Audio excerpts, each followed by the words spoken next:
നമ്മുടെ കൂടെ upcoming director ആയിട്ടുള്ള മിനി പൂങ്ങാട്ടുണ്ട്. അപ്പോൾ നമുക്ക് അവരോട് ചോദിക്കാം, ഇപ്പോഴത്തെ സർക്കാർ സിനിമകളിൽ സ്ത്രീകളുടെ പ്രാതിനിധ്യം കൂട്ടാൻ വേണ്ടി ഒരുപാട് കാര്യങ്ങൾ ചെയ്യുന്നുണ്ട്. അതെങ്ങനെയാണ് നോക്കിക്കാണുന്നത്? തീർച്ചയായിട്ടും ഞാൻ മറ്റുള്ളവരിലേക്ക് പോകുന്നതിന് പിന്നെ എന്നയിലേക്ക് പോവുകയാണെങ്കിൽ ഞാൻ കുറേ കാലങ്ങളായിട്ട് പല മേഖലകളായിട്ട് സിനിമയിൽ വർക്ക് ചെയ്തുകൊണ്ടിരിക്കുകയാണ്. പക്ഷേ ഒരു കഥ മനസ്സിലുണ്ടായിട്ടും അത് ഡയറക്റ്റ് ചെയ്യാൻ ആഗ്രഹിച്ചിട്ടുണ്ടെങ്കിലും കൂടെ ഒരു പ്രൊഡ്യൂസർ എന്നുള്ളത് നമുക്കൊരു ബലികര മല തന്നെയായിരുന്നു. അങ്ങനെ ഇരിക്കുമ്പോഴാണ് സർക്കാരിൻ്റെ ഇങ്ങനെയൊരു തീരുമാനം വരികയും അത് വന്ന കാലം തൊട്ടേ ഞാൻ അപേക്ഷകൾ കൊടുക്കാറുണ്ടായിരുന്നു. എല്ലാ വർഷവും ഫൈനലിൽ എത്താറുണ്ടെങ്കിലും എന്നതിലും ബെസ്റ്റ് ഉള്ളത് കൊണ്ടായിരിക്കാം ജസ്റ്റ് ഒരാൾക്കോ രണ്ടാൾക്കോ കിട്ടുന്നത് കൊണ്ട് നമ്മൾ പിന്നോട്ട് പോകാറായിരുന്നു. പക്ഷേ ഈ വർഷം ഈ വർഷം എന്ന് പറയുമ്പോൾ 2023 വിന്നറാണ് ഞാൻ.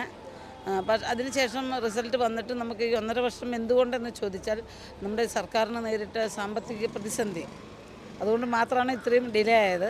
ഇപ്പം കാര്യങ്ങളെല്ലാം ഓക്കെ ആയിട്ടുണ്ട്. ഇപ്പം ഈ മാസം ലാസ്റ്റോടുകൂടെ IFK കഴിഞ്ഞോടുകൂടെ നമ്മുടെ പടം അതിൻ്റെ പ്രാരംഭഘട്ടം ആരംഭിക്കാൻ പറ്റുമെന്ന് പ്രതീക്ഷിക്കുകയാണ്. അപ്പോൾ ഞാൻ പറഞ്ഞു വന്നത് ഇത്രയേ ഉള്ളൂ. പിന്നിൽ നിന്നുകൊണ്ടിരുന്ന കുറേ സ്ത്രീകൾക്ക് മുന്നോട്ട് കടന്നു വരാനുള്ള ഏറ്റവും നല്ലൊരു വേദിയാണ് സിനിമ എന്നുള്ള രീതിയിൽ നമ്മുടെ കേരള സർക്കാർ ഒരുക്കിയിരിക്കുന്നത്.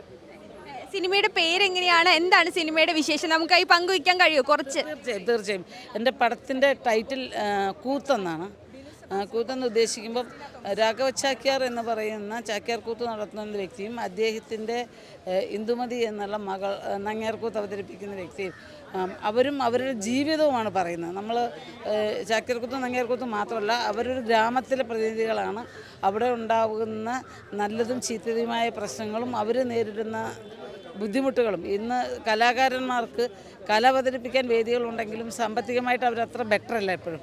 അപ്പോൾ അതിൻ്റെ തന്നെ പരിണതപരമായിട്ട് അവരൊരുപാട് പ്രശ്നങ്ങൾ നേരിടുന്നുണ്ട്.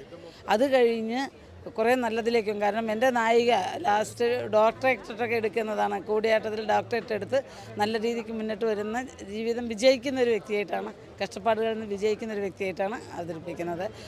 നമ്മളിപ്പം കാസ്റ്റ് ചെയ്ത് വെച്ചിരിക്കുന്നത് നമ്മൾ ജലജ മാമിൻ്റെ മകൾ ദേവി നായരാണ് നായികയായിട്ട്. നമ്മൾ അവരോടാണ് സംസാരിച്ച് വെച്ചിരിക്കുന്നത്. ചാക്യാരായിട്ട് ശ്രീകാന്ത് മുരളിയാണ്. പിന്നെ കുറച്ച് ആർട്ടിസ്റ്റുകളൊക്കെ വരുന്നുണ്ട്. അപ്പോൾ അടുത്ത സ്റ്റെപ്പ് ആകുമ്പോഴേക്കും ക്ലിയർ ആവുന്നു.